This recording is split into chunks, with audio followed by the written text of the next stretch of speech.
Hello, welcome to Conscious TV. My name is Ian McNay, and today our guest is Richard Lang. Hi, Richard. Hi, Ian.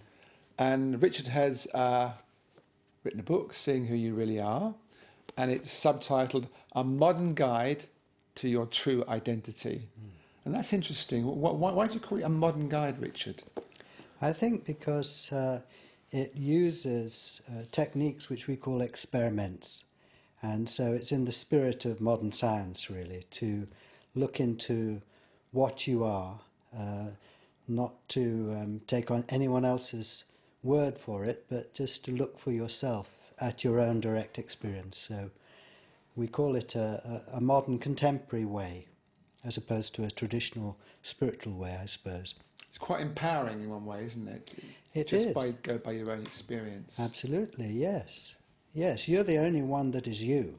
No one else is you. So in that sense, no one has authority to say what it's like to be you. And I think as we grow up, we take on board what people tell us we are, which is fair enough. That's our kind of social public identity. But when you awaken to who you really are, it's not discovering more about your public identity, really. It's discovering your private identity, a kind of inner secret, a wonderful, wonderful secret. Good. So your kind of journey started quite young. I was reading in your book that you started to investigate Christianity when you were already a teenager. Yes. So there was obviously an inner calling to find out more about yourself and life. That's right. I went to boarding school with my twin brother in Yorkshire when I was 9. And there was a grandfatherly headmaster who was a Christian, but a very open-minded Christian who loved telling stories. And I think it was him that inspired me with a sense of mystery and wonder in some of his sermons. And him being a Christian, I took that route at that young age of exploring the mystery of, as I look back on it, the mystery of being alive through that form of Christianity. And then I went to what we call public school when I was 14, and the people who represented Christianity there were very sincere, but they didn't have the kind of mystical depth that I was, I suppose, used to or looking for or interested in. And so by the time I was about 16, I had kind of begun to move away from Christianity. I was deeply affected by Christianity. I wanted to be a priest, you know. Really? Yes. Yeah. I was reading a book called Honest to God when I was 15, which was by Bishop Robinson, which was a radical book at its time. So this is the kind of late 60s, I suppose. And it was all about discovering the ground of being. And finding no help really in the people who represented Christianity at public school, I started to read around other religions, including Buddhism. And I then found my way to the London Buddhist Society summer school. There was an address in one of the books, and so I went with my brother when I was 17, all the way from Yorkshire to this summer school, where I met two people actually who really influenced me. One was Douglas Harding, and the other was a man called Dhiravamsa, who was a meditation teacher from Thailand. And I was very shy at 17, and there was a meditation class, I remember. I didn't go in. I got to the door and turned back. I was just so, it just seemed completely another world to me. And there was a Tibetan teacher there who apparently could read your mind, and I was so scared of being around him. I thought, if he was going to read my mind, that the game is up. But one afternoon, Douglas Harding was doing a workshop, and someone said, well, why don't you go? He must have been about 60 at the time. This was 1970. I don't remember much of the workshop, but I got the point. He was, after many years, he developed these experiments I mentioned a moment ago, and he did a few of them in this workshop, getting each of the participants to look for themselves at their own point of view, really, which I did and my brother did. Right. And we got the point that we're not what we look like. Douglas talks about On Having No Head. That was his famous book. And So when you say you got the point, that you're not what you look like. What did that mean to you? Well, it's the most incredibly simple thing. It's noticing that from your own point of view, you can't see your own head, your own face. I can't see Richard's face now. I'm well aware you can see it from over there. Right. But my point of view is I can't see anything. My hands disappear into space. And instead of my head here or my face here, for me, there's just a wide open, boundless, aware space full of what's going on now. And how did that affect your life at 17 years old? Well, I remember getting back home and my mother sighing with relief to see her two sons who had not been, whisked away into a cult, because that was 1970 and Buddhism even then was a strange idea. But I think, what happened next was I went back to school for one more term and obviously was talking about it. But so I met Douglas in the autumn 1970, and then myself, my brother and my mother went by train from Yorkshire at Christmas time, before Christmas, to visit Douglas in Suffolk. And it had obviously made a big impression on me and David, my brother, and my mother, who wanted to meet this man. And that weekend, where there were other people there, as there usually were at Douglas's house, that kind of sorted out my doubts. And I think I just made the connection. I'd awoken to my true identity. Now, I was still a pretty confused teenager, and I had a lot to work out. But I had discovered something that just thrilled me. I think it was, more than anything probably at the time, was just the thrill of being empty for the world. So talk a little bit more about your early realization, awakening to your true identity. What did that mean for you at the time? I don't really know now, looking back, what it meant to me. I know that when I got back to England, I went to America after Christmas, went to school there, and then came back to England, went to Cambridge, which was near Douglas's house. My 3 years at Cambridge were really spent exploring this. I spent all my time thinking about it, reading about it, practicing it. I started to run workshops myself in my room at college. Really? Yes. Huh. And I used to go down to visit Douglas almost every other weekend. And before I left Cambridge, when I was 21, I travelled around the States doing workshops with Douglas. I had hair down to here, and Douglas was a very proper-looking English gentleman. And he was very open-minded. Yeah. He recognised that it was important to me, and he was giving me experience of giving workshops. But I think one is I realised I'd discovered something that was going to be with me for the rest of my life. Yeah. And I also realised that for me, I wanted my life to be about sharing this. That was just what was apparent to me. I also began to make many friends who shared this as well. Through Douglas, by the time I left Cambridge, I had dozens and dozens of friends. Douglas was a very good host, always people at his house who were interested in being aware of their true nature. Yeah. So it was a very non-hierarchical thing, not a guru thing. Once you got it, oops, I banged the microphone there. Once you got it, you had no doubt about it, and it was then, as it is still now, a question of living from that and exploring it, and discovering new things every day, really, about it. I know that you say in your book that you still had a lot of the problems that teenagers have, emotional issues and things. Yes. So they were, but presumably they didn't have so much impact on you as they would have done, but if you hadn't had this realization. I suppose so. I definitely had a key for dealing with the normal problems. I did have all the normal problems, and still do. Yeah. But I have a key for dealing with it, a point of view, paying attention. We say, just as I see it's face to no face, so it's problem to no problem. Yeah. So I'm viewing the problem from a place that's free of problems, and everyone is free of problems right where they are. But if you become conscious of that, it's a great tool, a great help.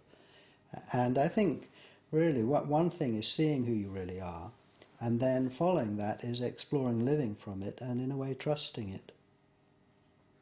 So... and just Richard, just tell us briefly about Douglas himself. You know, Yes. there's a potted history of him in 2 or 3 minutes about how he came to develop this technique and what he was like in his life. Yes. Well, Douglas was born in 1909 in Suffolk. Right. And his father was member of a group called the Exclusive Plymouth Brethren, which is a very strict Christian group. And they think they've got the way. Surprise, surprise, isn't that unusual? We've got the way and everyone else is going to hell. And they really believed that. So I think they were deep but narrow. They really were sincere. Now, when Douglas was 21, he left. And he left in, not quietly by the back door, but he wrote an essay saying why he thought they couldn't be right, why it was time for him to move on and explore other things. So he was the worst case they'd ever had. He was not popular. So he was, by then, training to be an architect, and he was in London. He'd moved from the country to London. And he, I suppose, had decided he wasn't going to just take on trust what the Plymouth Brethren told him to believe. And then when he got to London, he thought, well, how do I know what society is telling me is right?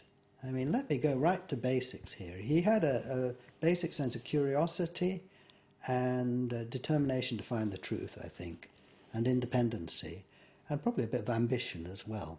He wanted to be a great philosopher, I think, actually. Right. And he started asking the question, really, in his 20s, who am I? What am I? So this would be 19th in the early 30s in London, when the depression It's a pretty deep was hitting. question. Who am I? Who am I? What am I? Yeah. But he didn't want to join another group who told him. He wanted to work it out for himself. Yeah. And what was really significant was into philosophy at this time were coming the ideas of relativity. A very simple idea. What something looks like depends partly on how far away you are from it. So Douglas applied this to himself. Well, you see me from there as a person, but if you came up to me, and this is the modern approach, then I would change, and I would just be half a person, a face, an eye. If you could come even closer, then you'd find a layer of cells. And if you could go even closer with the right instruments, you'd find a layer of molecules, particles, peeling away my onion. So Douglas took this seriously and said, well, what I am really is different at different ranges. So if I'm a bit like an onion with layers. I mean, you could go further away and you'd see London and the planet and the star and the Yes, galaxy. yeah. You need every one of these layers to sit here and breathe. Yeah. So by this time, when Douglas was working out this kind of onion-like pattern to his own being, that he had many layers, he'd gone to India, and he'd gone there with his family, not on a spiritual quest, but he'd got a job there as an architect. And then the war broke out, and life became, I suppose, he felt the risk of the war, and he wanted to find out who was at the centre of the onion before he died. He wanted to find out who was alive before he died. But he got a bit stuck. I mean, in terms of philosophy, you can almost peel away the last layer, but not quite. I mean, what is underneath the particles? This is what science is trying to find out in one direction. Yes. What is everything made of? That's right. So he'd applied the same question as science applies to objects to himself. He said, well, I'm just an object. What Yes. am I? Yes. And he got stuck at this last layer. How do you find out what is the so-called reality, if you like, behind all these appearances? And then one day he was reading a book and he found a picture in it which was drawn by Ernst Mach, who was an Austrian philosopher and physicist, and quite influential, I think, to Einstein. He was a sort of early relativist and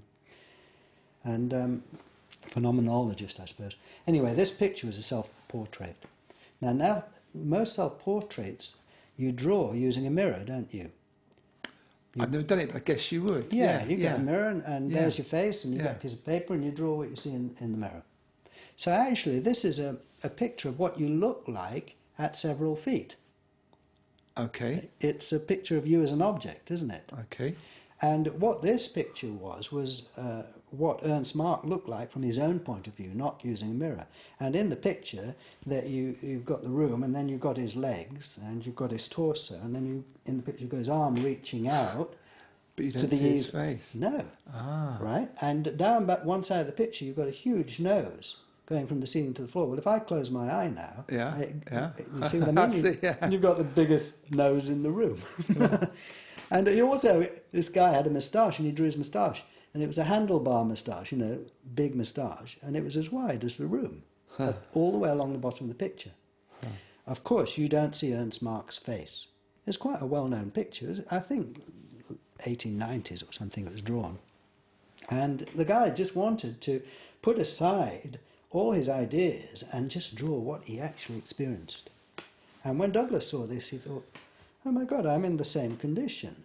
Now, I've got a different body, you know, coming out of here, but it disappears. It disappears. There's no face here. Yeah. And so his whole thing, really, in a way, was point of view. From your point of view, I've got a head.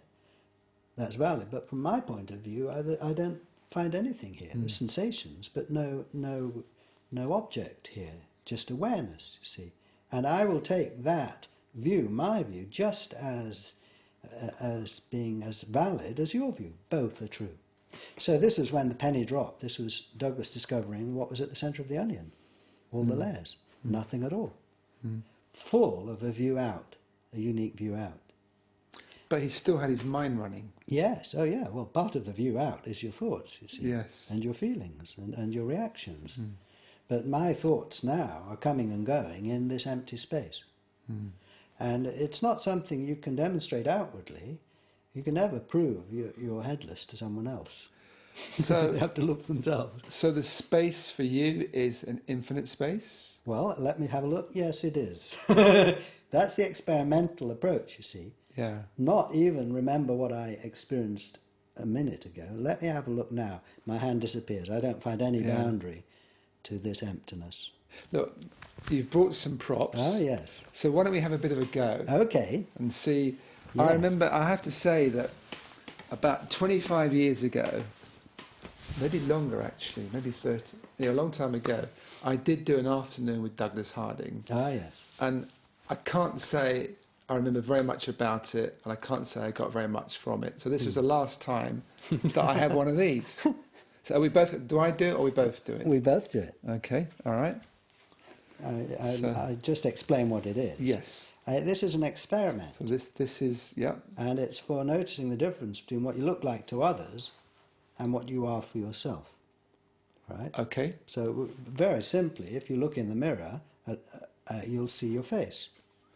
So I can see myself. We should say there's a little mirror down here. Yeah. Yeah. A Okay. mirror. Yeah. And a hole in the card. Yes. Well, I see my face. I think it's my face. Yes. Yes. Okay. And where is that appearance? My face is now over here. Yes. But I see it from here. Okay. But I only see one picture of a face. Well, I'm seeing it from here, but I only see one face, and it's there. Correct. Okay. And so your mirror shows you what you look like at about arm's length or something. Okay. And if you bring the mirror up to you a little bit, it shows you what Yeah. you look like at closer distance, and that's Okay. different.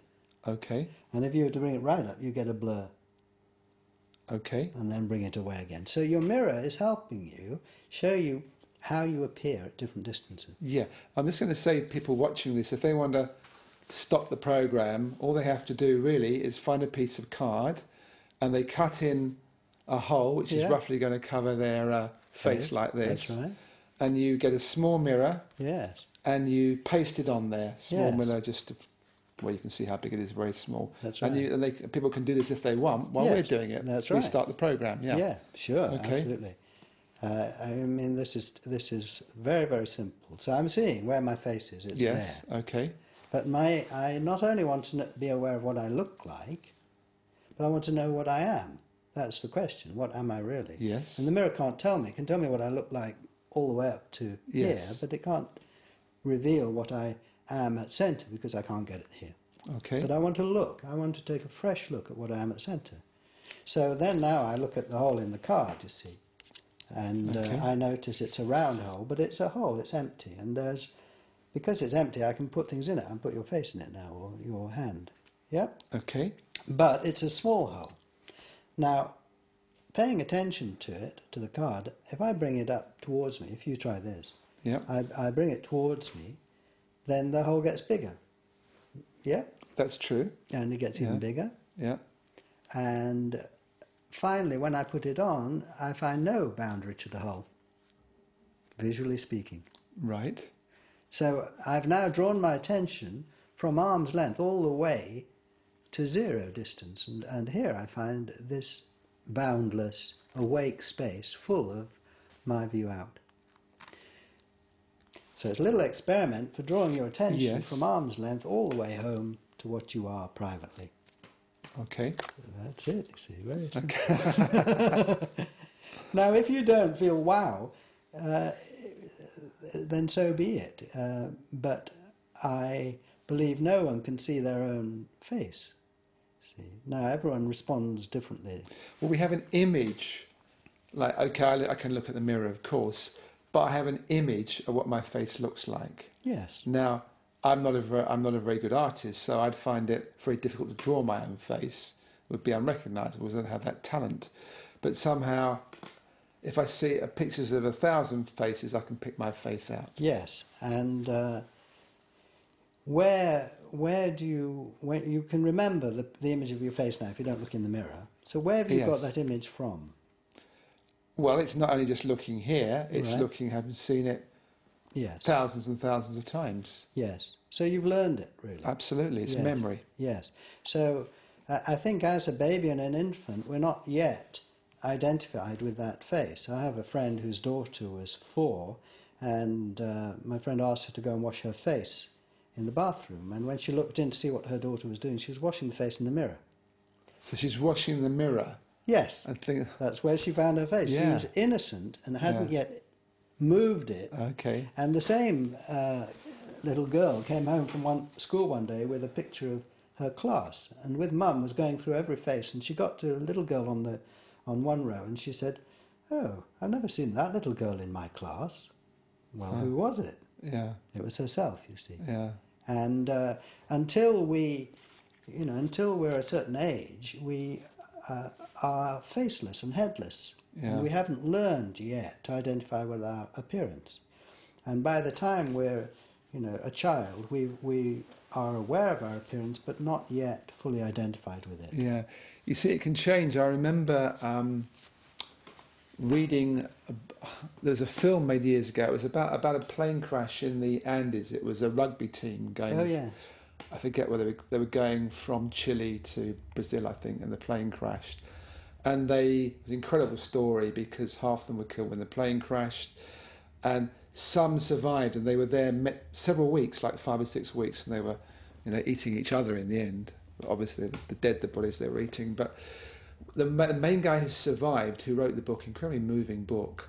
And I've gone a long time about that, but I'll stay to my point, which was when he didn't see himself in a mirror for about 6-7 weeks. Then he saw himself in a mirror, and he got such a shock because he changed so much in that time. So obviously his image of himself had remained the same. Yes. Yet his physical appearance had Yes. changed quite dramatically. Yes.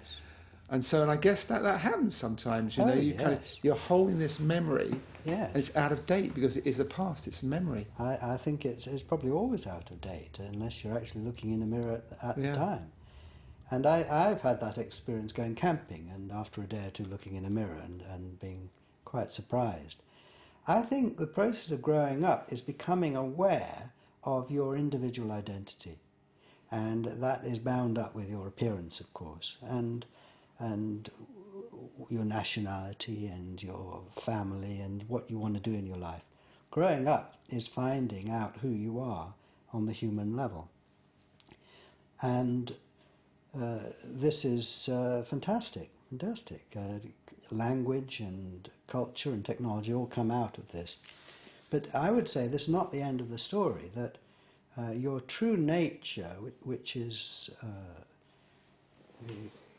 inexpressible really, but we could say it's this boundless clarity, is always there.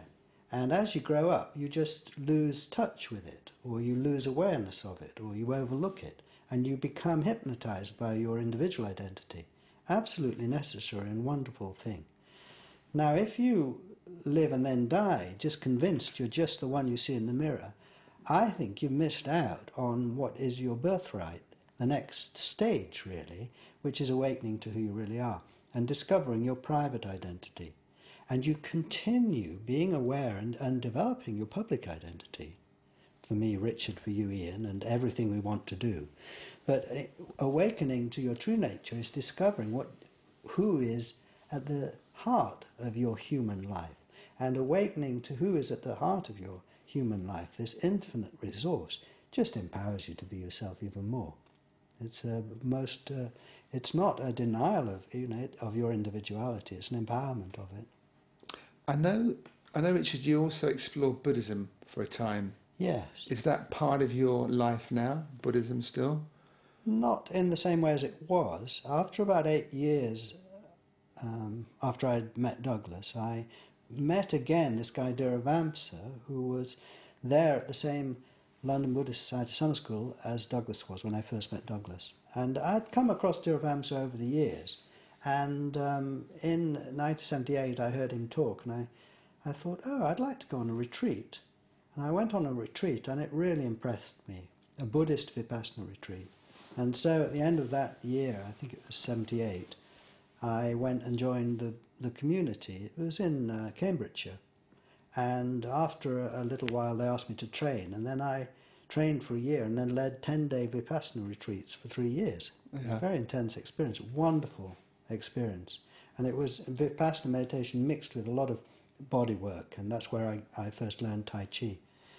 And so I think I needed a time there where I could just be quiet and still with this experience and realization of who one really is.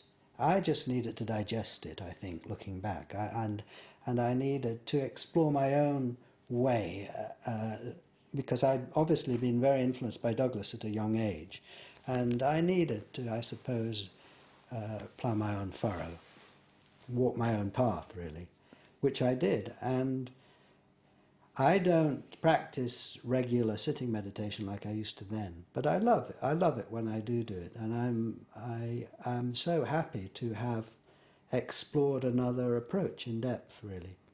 And I think one of the things I had to work out around that time was, because I was so influenced by Douglas and the Headless Way and the experiments, and this approach, which seemed to me just to work like that, not just with me but with others, I did wonder what other people were doing.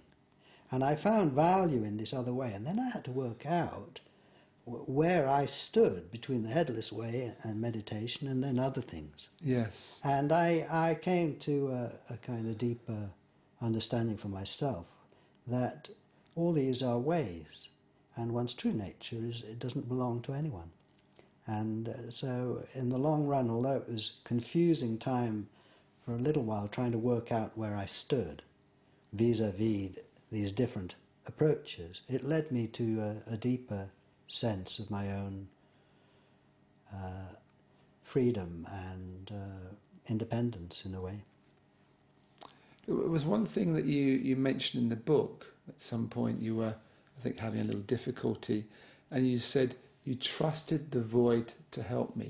I don't know if you remember writing that. Right. But what does that mean for you, trusting the void to help you? Well, I think for me it means that, for example, if I've got a situation and I don't know what to do, or I'm powerless to do what I want to do, and so I've run out of resources, what do? Well, if you're awake to who you really are, in my view, you recognize that this silence here, this headless nothingness, is a very clever headless nothingness. I take the view that it's the source, that out of this nothing, awake nothing, comes this moment. So I take the view it's a very clever, very creative, fertile emptiness. And I think that in that moment when I don't know what to do next, I probably seeing who I am and paying attention to not only the view out but the view into the nothing, I kind of hand over or surrender or wait for something to come up out of the nothing. And the thing about this is there's no guarantee that it will come up with what you want it to come up with. Or in the time frame you're hoping. Yes, that's right. There's no guarantee. It's an experiment. Yeah. And this is why it's trust, I suppose. But as you go on, I think you find that it does come up with amazing, much better results than you could have thought. But sometimes you can't understand why that is for a little while. Yeah, and it takes the courage to stay with it, doesn't it? And it's courage and desperation. I don't know what else to do sometimes. But also, it's not just in problematic situations, but in ordinary situations. In a way, I think it's more fun. You kind of see what the void wants to do rather than what you want to do, and it is very creative, very creative. This comes back, I say it comes back, we haven't mentioned this yet, but it's something that's come up many times on Conscious TV, this thing of free will. And so, people all think, well, we have to some extent free will and we can do what we want. But there's a wider picture there somewhere which is saying, well, maybe you don't have as much free will as you think you do. In fact, maybe you don't have any free will. I know. I wouldn't pretend to have got the answer to this age-old question, but my view would be, probably something like this, that I recognise I have a public self and a private self. And the public self, Richard, you take responsibility for yourself and for the actions you take, and the policeman will soon put you right if you don't take responsibility for that. So on that level, everything applies as it does in society. But there's a private self, your true self, which is the same in everyone, but has a different expression. And this one, it's a mystery. So I don't know whether I could define it in these terms, free or not free. Well, it is. It's completely free and wild and spontaneous and loving and intelligent. And I think it's a kind of giving up and surrendering to the will of that one, to put it in kind of traditional language. So, but once you surrender and give up to the will of that one, you're also paradoxically recognizing that that one is yourself. So I think the experience is there, and then our ways of describing it are somewhat inadequate. In your book, you have these sort of 9 different stages. I think you originally wrote the book. I'll just sort of again see yes. who you really are. You originally wrote the book for, I think, lessons on the internet. Oh, yes, is that that's right? right? Yeah, yeah. And you got a great response to that, didn't you? Yes. At the time, and you did it in 9 different lessons. Yes. Do you want to take us through briefly each lesson? Not saying in great detail, but just to give people a feel of what's in the book. Yes, I can't remember really what they are, but I think the idea is to look at one's identity using the experiments, and they approach one's identity from different angles. And one is a visual one. Can you see your head? What are you looking out? Which we did. Yes, we've done that. I can't see my head here. Yeah. Another one is this, where you see that 2 holes become 1. I'm looking out of one opening here. Yeah. You see my 2 eyes. I'm looking out of my single eye. There's another one which is to do with movement, where you turn around, and from your own point of view, you see the room moves, and you're still. Publicly, you're turning, and the room is stable. This is like the whirling dervishes. That's right. Yeah, I've Yes. never actually done this, but they can do it for hours, it seems. They don't get dizzy. Yes. Yeah. Well, there's a little secret here, and it doesn't apply to everyone. You've got to, if you get dizzy, you've got to stop. But one of the most basic experiments is pointing, and I point and look at what I'm pointing at, and I see no face here from my private point of view. And then you stand up and start to turn around, and you see the room going past, but nothing moving here. So you're still. Yes. I would say I'm still, and the room moves. Now, when you're aware of that, you can do it for ages. Well, I can do it for ages without getting dizzy, really, because you're still. And from this experiment, you can draw many applications. For example, when you're travelling, seeing that from your own point of view, you go nowhere. I didn't come to the studio here, it arrived in me. Now, that's my own private experience. Okay. And this makes a difference to travelling. And when you're driving, you're seeing that the scenery is moving and you're still. Privately, you see, it's like having a secret. Okay. And this helps with stress, really. The world is a stressful place. But here there's no movement and no stress. And you're awake to this place that's free. So the experiments, there's another one with closed eyes. When I close my eyes, you see me close my eyes, but for me the room disappears and now the room reappears. Yeah. Yeah. And there are others to do with thoughts and feelings. So they approach those 9 lessons, if you like, are just a way of looking through the different experiments and looking at different aspects of one's life and seeing how this very simple realization applies in different circumstances. So, and you get a pretty decent response from. Is it still available on the internet? The lessons. No, that was turned into that book. Yes. Okay. But then since then we've completely redone the website, and on the website now we have a free course, so you can subscribe for free, and you'll get emails. Yeah. Inviting you to remember your true nature and to explore the different aspects of it. So there's another course there that is available for people. And do you manage to stay pretty much in this flow most of the time in your life now? I think so, yes, I think so.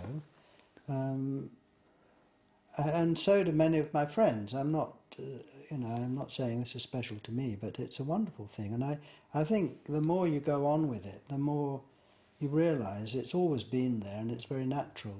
And if you're not directly aware of the space you're looking out of, you know that it's there, and any time you like you can become aware of it.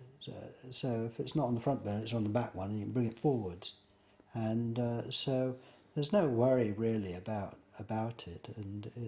But I think, yes, and this is the experience of many of my friends, Douglas included, but many friends, that it becomes a kind of just a natural thing, natural. I'm now with you, Ian, and I'm conscious that I am face to no face. I'm not particularly thinking it, but I am. I don't see Richard's face at the same time. I see no. I'm built open for you.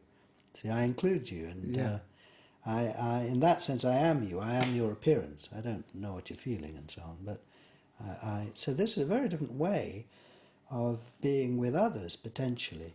If you go with this and take it seriously, you're discovering that others are not only other, but they're also yourself. And there's an inclusiveness about the relationship. Yes. Inclusiveness about the relationship and about the world. It's discovering literally the world is within you. I see the wall there, and I see these 2 walls, and I see the ceiling and the floor in my body, but I don't see the 4th wall. Yeah.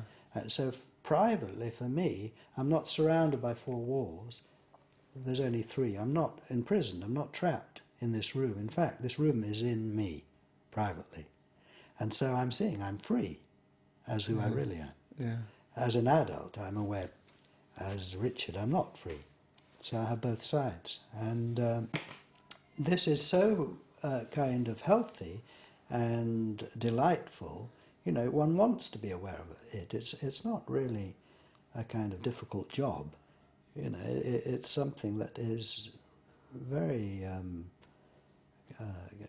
positive experience, and I think just becomes, as normal as being self-conscious is normal in a way. So it's kind of your reference points change somehow. What was, you saw yourself as a separate self when you were much younger, and then you had the experience with Douglas, and that has brought about an inclusiveness, and that's presumably still evolving all the time. Yes, exactly. And you see, I think when you're a baby, you weren't aware of your separate self yet. So the process of growing up is becoming aware of your separate self. Yes. You've always been your true self.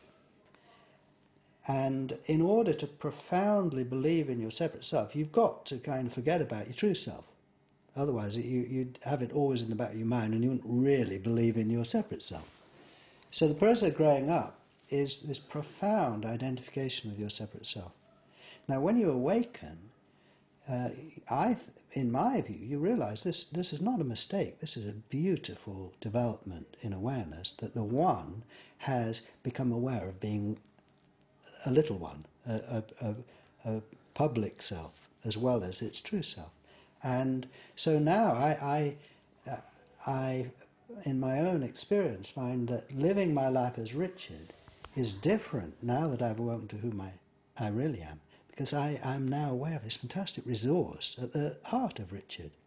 And of course, once you realise that it's at the heart of yourself, you know it's at the heart of everyone and everything. I mean, you know, it's not... now the life you live, when you're aware of being headless, to put it in very simple terms, publicly it's the same. But privately, there's a fantastic new dimension arisen. So, for example, publicly I'm aware that we're separate. But privately, now I'm experiencing being capacity for you.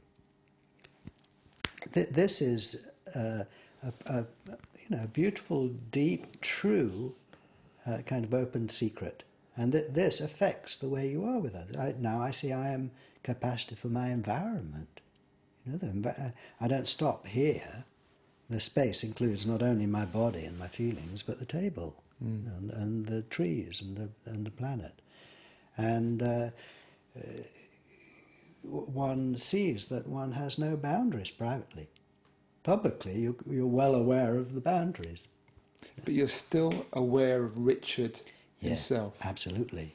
And probably more so, I think. It's very interesting because we've had a whole series we've done on Conscious TV about non-duality. We've maybe done 6 or 7 people now.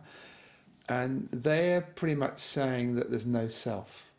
That they're, I'm using my words rather than their words, but they are in permanent, there's only oneness. Yes. And they're somehow, there isn't a they to be impermanent. In their terms, there isn't a they to be in permanent touch with the oneness, but there's just oneness, and the I individual is gone. But it seems you're talking about possibly a bit of a different state, if you like. You're still in touch with the void or the source, the words that you use, and yet Richard is still there. Absolutely. Yeah. I really don't understand any other way of being. I mean, if you were not aware of your individual self, then why not walk in front of a bus? I mean, what would be the difference? I'm being a bit facetious, but I find that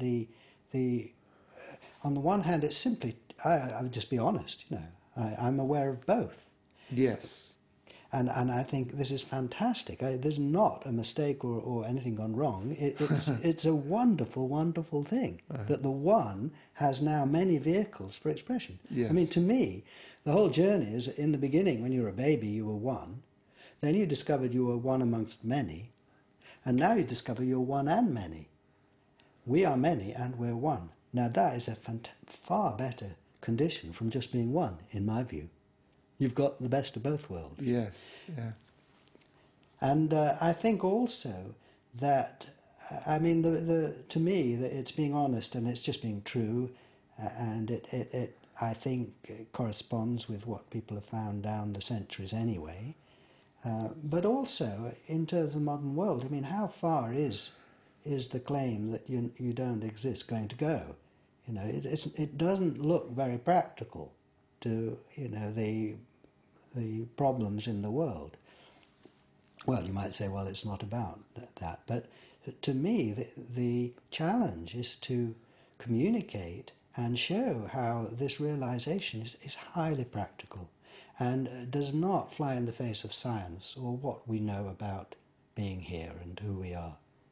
It's an inner realization that supports one's individuality and empowers one, really, to be oneself. You become very alive and impassioned. Yeah, good. Yeah. Really, really, and you know, it fits in with, you know, so much poetry and art, and yeah. So I know I'm making a plea for this modern way, I think. Yes. But it has profound, you know, profound implications. You know, for example, when you're a baby, do you know yet where your mind is now? Because you don't think of yourself as an object, so your mind is everywhere. And the process of growing up is the discovery that your mind is located here, apparently, and other people have got minds, called the theory of mind. So I've never experienced anyone else's mind myself. But growing up is the kind of taking on board that idea that there are other people and there's a self. Yes. Now, this is a superb development, and it means that one can own oneself and describe one's own point of view and listen to other people's point of view. It's a real deepening in terms of one's experience of life. Now, when you awaken to who you really are, you still accept that, but you reawaken to a private point of view where, because I have no head, where are my thoughts? They're out in the world. Where are they? Absolutely. Yes. Yeah. And where are my feelings, you see? Yeah. And so privately, I'm now seeing my mind isn't contained, isn't trapped. It's big. Now, is this good for your mind? It's fantastic. Yeah. One of the main problems we have is feeling trapped and self-conscious and critical. You know? And that partly comes from this idea you're behind. It's just all in there, Yeah. of course. And if you see that there isn't a there for it to be in, you're out of the box. It poses the big question, where is it? I know. Which is and the start of quite a journey. It is. And the more you go on, the more you realise how much you swallowed, hook, line and sinker, about what it was to be you. Yeah. And it's fully understandable, it's the objective view, but the subjective, private view is so different and so freeing and so creative, you know, and they don't argue against each other, they complement one another, the outside view and the inside. They're not enemies, they're friends, you see. And this is the great work I think Douglas Harding did in his philosophy. He showed how this makes sense, you see, Okay, we're going to draw to a close now. Okay. Thank you very much for coming delightful on to Conscious come along TV, and Richard. Spend some time with you. Absolutely, thank you. And don't forget Richard Lang's book, Seeing Who You Really Are, A Modern Guide to Self-Discovery, and we will see you again soon on Conscious TV.